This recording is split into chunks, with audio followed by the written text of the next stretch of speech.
ត្រូវបានរងការរិះគន់ខ្លាំងមែនទែនពីប្រទេសចិនណាដែលនិយាយថាលីសាគឺជាមនុស្ស fake ខ្លាំងមែនទែនតែម្ដងព្រោះកាលពីមុនគេធ្លាប់ធ្វើបទសម្ភាសន៍សួរលីសាថាធ្លាប់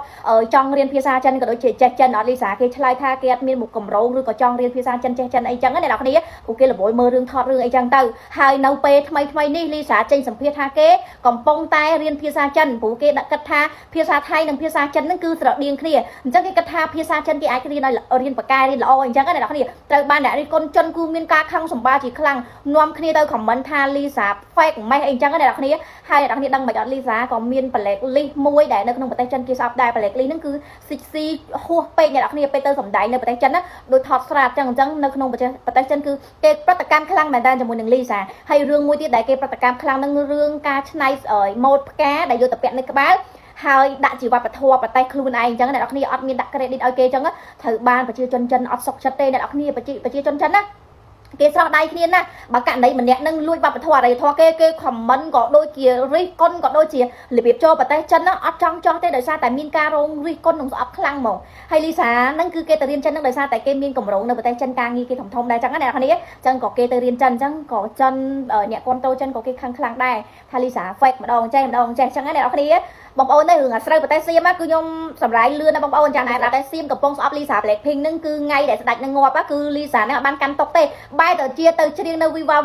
FIFA World Cup ចេញអាពីមុខហ្នឹងឡើងប៉ុណ្ណេះអ្នកនរគ្នាគូច្រៀងបញ្ចេញរកពីស៊ីស៊ីវិល័យគូតូចគេក៏តូចគូតូចអីចឹងប្រទេសសៀមគឺខឹងខ្លាំងមែនតើអញ្ចឹងបានថាទៅសៀមក៏គេខឹងមកខ្មែរក៏គេខឹងទៅចិនក៏គេខឹងអញ្ចឹងគឺថាមានឈ្មោះរឿងច្រើនខ្លាំងមែនតើមានរឿងច្រើនខ្លាំងមែនតើលីសាហ្នឹងគឺជា BA 2026នៅស្រុកសៀមហ្នឹងតាំងពីមានរឿងមកគឺស្ងាត់ខ្លាំងមែនតើ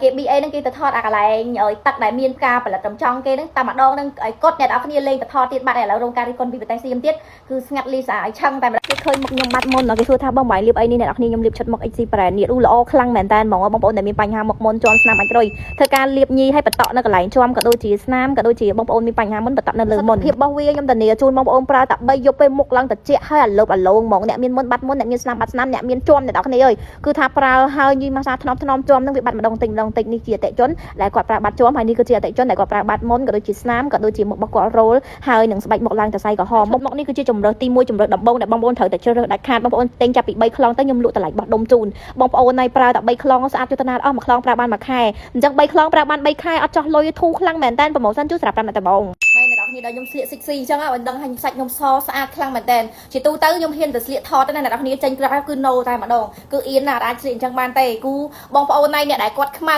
ស្ងួតកទួលលមាស់ឬក៏លៀបលេគាំងសបោលៀបលេអត់សលៀបលេអត់ថ្លៃអត់ទៅណានេះបងប្អូនអ្នកមើលសដល់កនេះអានេះខ្ញុំថតឲ្យបងប្អូនមើលអញ្ចឹងហ្មងតែគ្នាទាំងក្បាលពោះទាំងខ្លួនទាំងកកអីគូថាសស្មើគ្នាតែម្ដងសស្អាតខ្លាំងមែនតើហើយខ្ញុំថតស៊ីអញ្ចឹងគឺដើម្បីមកលៀបលេឲ្យបងប្អូនមើលឲ្យដឹងពីកម្រិតនៃការលៀបគឺចូលស្បែកល្អហើយសាច់លេបងប្អូនហើយនិយាយពីថាខាប់ហើយបងប្អូនប៉ុន្តែអត់មានថាស្អិតឬក៏ធ្វើឲ្យស្បែកឲ្យបងប្អូនរបៀបកអីទៅពីព្រោះអត់ទេនេះតែមកខ្ញុំលាបបងប្អូនលាបកន្លែងណាឡងកន្លែងហ្នឹងនេះបងប្អូននេះខ្ញុំដាក់កន្លែងគ្រប់កន្លែងបងប្អូនមើលហ្មងគឺចូលស្បែកអស់ហ្មងហើយសាច់លេឡើងតុនល្មើយបងប្អូនមានសង្វាស្បែកបងប្អូនឡើងស្ងួតគាំងសបុលសាច់លឿងលាបលេហើយនៅតែអត់ទៅមុខទេអ្នកខ្លះគាត់ខ្មៅបងប្អូនគាត់ខ្មៅខ្លាំងពេកគេថាចែកខ្មៅទៅរបៀបថាពេលដែលលាបលេអត់ដឹងថា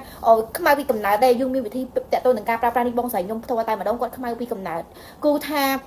សាច់របស់គាត់ឥឡូវគឺសដាច់ជាងខ្ញុំទៀតបងប្អូនឃើញខ្ញុំសប៉ុណ្ណឹងគាត់សជាងខ្ញុំទៀតឡើងទៅស្រុកម្ដងឬដើរលេងម្ដងគេថាអូយអូនអីម្ចាស់ brand ចាញ់សាច់បងស្រីណៃទៀតបងស្រីណៃសាច់សស្អាតខ្លាំងមែនតើឡងចំណែនគេហ្មងគេទៅសសាច់បងស្រីខ្ញុំដោយសារគាត់ខ្មៅពីកំណើតចឹងបងប្អូនណាសាច់លេនេះខ្ញុំធានាសាច់លេលេខ1ហើយលក់ដាច់ខ្លាំងមែនតើភ្ញៀវទិញហើយទិញទៀតហើយបងប្អូនដឹងមិនអត់រាល់ថ្ងៃលក់ដាច់អត់ដោយសារតែល្បីដោយសារ BA ឬតារាអីទេគឺលក់ដាច់ដោយសារតែប្រម៉ូទខ្លួនឯងហ្នឹងបងប្អូនខ្ញុំមិនមែនថាតារាអនឬក៏ BA អត់ទេមាន BA មានតារាប្រម៉ូទគឺលក់ដាច់ខ្លាំងហ្មងបងប្អូនអ្នកណាក៏ស្គាល់តែលេរបស់ខ្ញុំអត់មានតារាមាន BA ប្រម៉ូទទេប៉ុន្តែលក់កាន់តែដាច់ហ្មងបងប្អូនភ្ញៀវទិញហើយទិញទៀតដោយសារតែគាត់ណែនាំពីម្នាក់ទៅម្នាក់អញ្ចឹងបងប្អូនដែលចង់បានលេដែលមានគុណភាពល្អកុំភ្លេចគីឡូតាភីង